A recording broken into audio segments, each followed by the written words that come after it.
Welcome, my friend. Do you require information? Namor is the first known hybrid of Homo sapiens and Homo mermanus, humans and merpeople. He can breathe water and air, but if he's away from water too long, he will begin to weaken. As with most merpeople, he has an inborn distrust of surface dwellers, and true to his belligerent nature, Namor can take his distrust to the extreme. The Atlanteans are distant cousins to your race. Having evolved on the ocean floor, it is impossible for them to breathe air. Because they live in the extreme conditions of the ocean, merpeople are very hardy.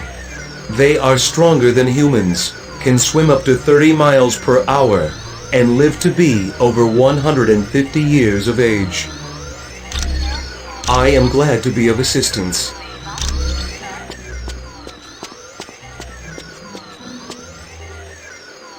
Ah, my cybernetic helmet. Thanks, I owe you one.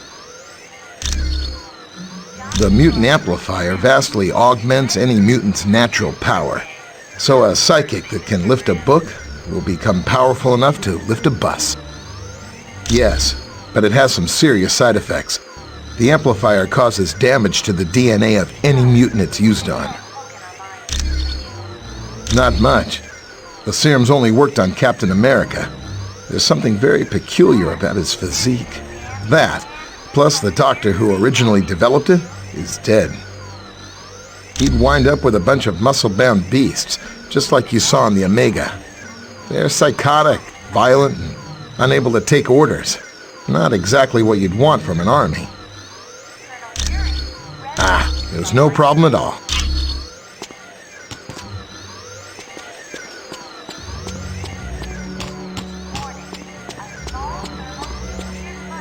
We just received a message from Namorita, the cousin of Namor. Apparently, there is a riot going on in Atlantis. Unknown, but for some reason, the Atlanteans have forcibly removed Namor from his throne. Yes, which means something is seriously wrong. See Wyatt when you are ready to go to S.H.I.E.L.D.'s outpost in Atlantis. We do not know. He has been a fair and just ruler for many years. The people love him. Perhaps, but Namor has always been kind to his people.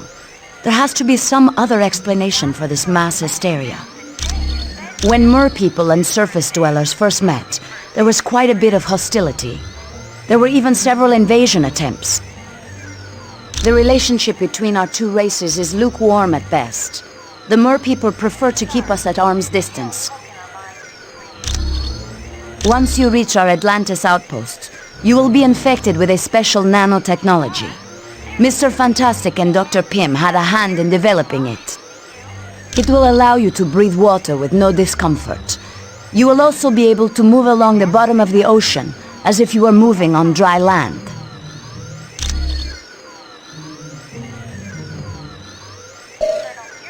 My apologies. You are quite welcome. Well done on the Omega mission. Will you have the same success in Atlantis? S.H.I.E.L.D.'s directive is to keep the world peace. To do that, we have to monitor the activities of every major civilization. I'm sure they wouldn't be too happy, and that's why they aren't going to find out about it. We realize now that Doom had no intention of commandeering the helicarrier. They attacked to draw additional security forces there. Correct. The Omega and the experiments it held was their prime objective all along.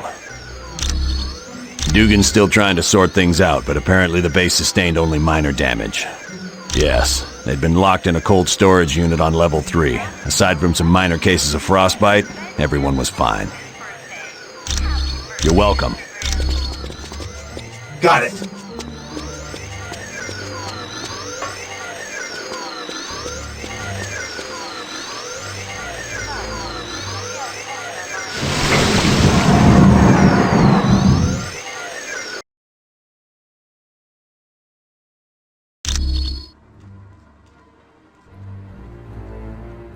Welcome, and good day to you. I am Edwin Jarvis, personal butler to Mr. Anthony Stark. This area is where Mr. Stark carries out the research and development of his Iron Man suit. As you can imagine, the body armor has become so complex that a staff of technicians is required. You may walk around and inspect the facilities. I believe you'll already find several of your compatriots here.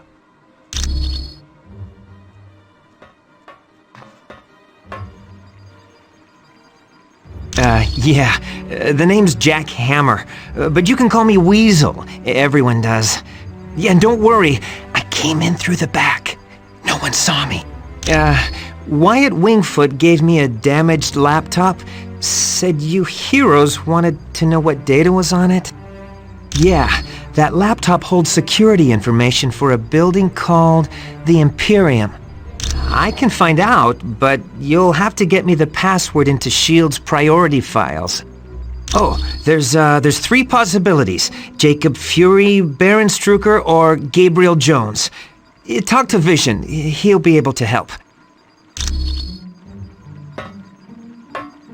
I do hate to impose, but if you see a cufflink somewhere in Stark Tower, could you return it to me? It was lost by Mr. Stark, and it has extreme sentimental value to him. My name is Edwin Jarvis, and I'm Mr. Anthony Stark's butler, as well as the butler for the Avengers. You could say it runs in my blood. My mother and father worked for Mr. Stark's parents. It is a dream of Mr. Stark's that was 4 years in the making. The top 3 floors are his living quarters. The rest of the building houses his business interests. No, not any longer. Mr. Stark recently had a change of heart concerning that particular field of industry. This is primarily where new Iron Man suits are built for Mr. Stark. Oh, indeed he does. But as his designs have grown more and more complex, he has required assistance in manufacturing them. It was my pleasure. I must admit, I find news of a S.H.I.E.L.D. outpost near Atlantis very intriguing. Now I know the extent S.H.I.E.L.D. is willing to go to gather information on countries with closed borders. Indeed it does. And now I wonder if perhaps S.H.I.E.L.D. doesn't have an outpost hidden there. We have the largest deposit of vibranium in the world. To open our borders would be an invitation to those who would conquer us. Over the centuries, fools have tried. But the Black Panther is always there to stop them. Indeed I am. Victor Von Doom has created a sizable army of supervillains. I don't know, but Doom must have a truly grand scheme to risk attacks on the helicarrier and the Omega base. You are quite welcome. Hey, how's it going? It definitely belongs to the Black Widow. It's got her fingerprints all over it. For most techs, it would have been a lost cause, but for me, I managed to drag up a few tidbits of information. It mostly dealt with a building called the Imperium. I don't know, but that laptop had the layout of the building and all kinds of information about the security. I can, but you need to get me Fury's password into S.H.I.E.L.D.'s priority files.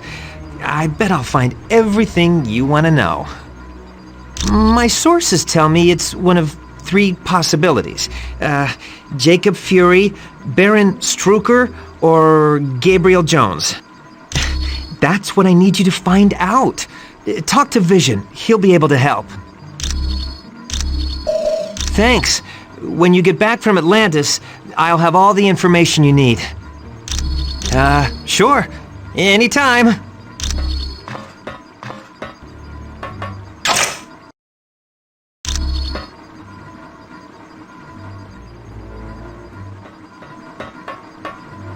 Yeah.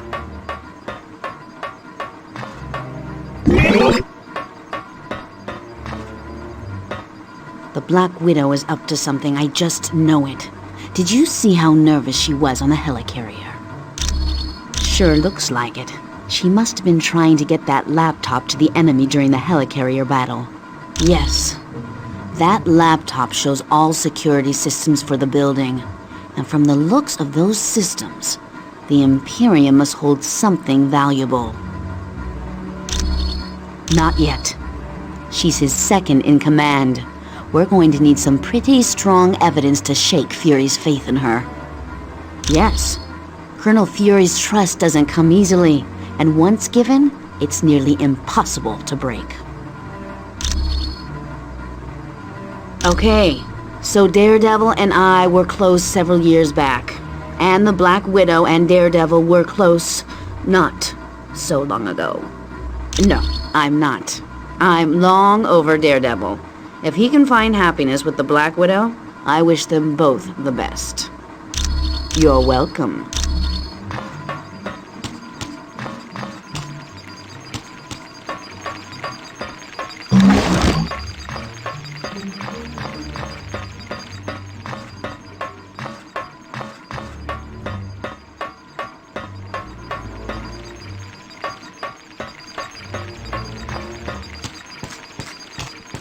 Got it.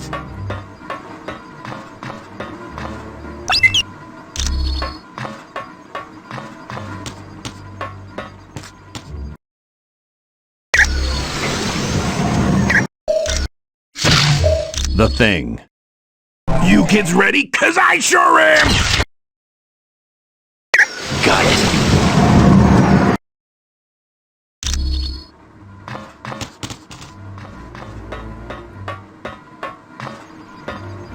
Has Tony Stark got it made or what? He's rich, he's a genius, and to top it all off, he's got the perfect mustache. Gee, I can't see why. Dr. Doom's in control of an army of supervillains, and the Black Widow is working for him. Are you off your meds? The only thing that would make this worse is if the Earth were destroyed to make way for an intergalactic highway. Of course she is. Hey, I've been at the superhero game long enough to know that the hot chicks always turn evil.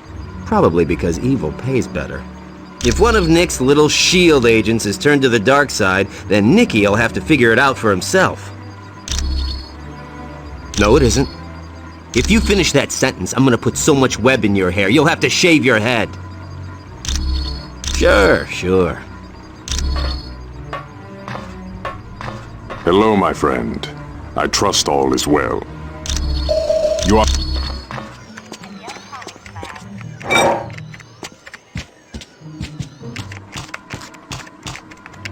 Got it. Ah, splendid. You located the missing cufflink. It was a gift from Miss Virginia Potts when she had been Mr. Stark's secretary. It was my pleasure.